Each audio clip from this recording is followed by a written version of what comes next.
technical answer to what alignment is essentially trying to marry up the organisational objectives, the business culture, the processes, together with the values of an organisation.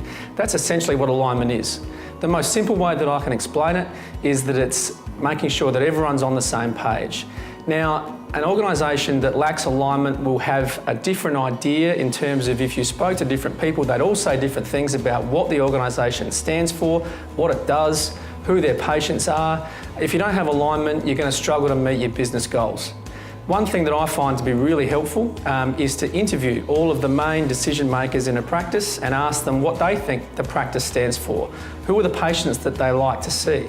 What does the practice offer? What is its most important selling point to a patient? If I was a patient, why would I want to come back?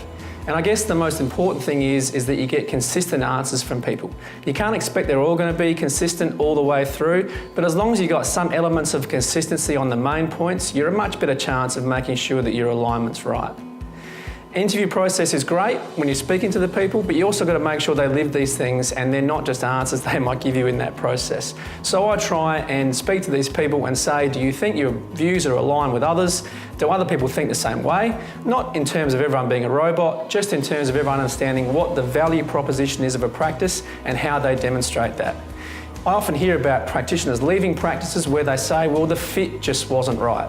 I actually think this is evidence of alignment being lacking in terms of their experience with the previous practice, and any good practice that I know has a nice, consistent, stable area of doctors being in place and seeing patients, and those are the practices that I see that are worth the most.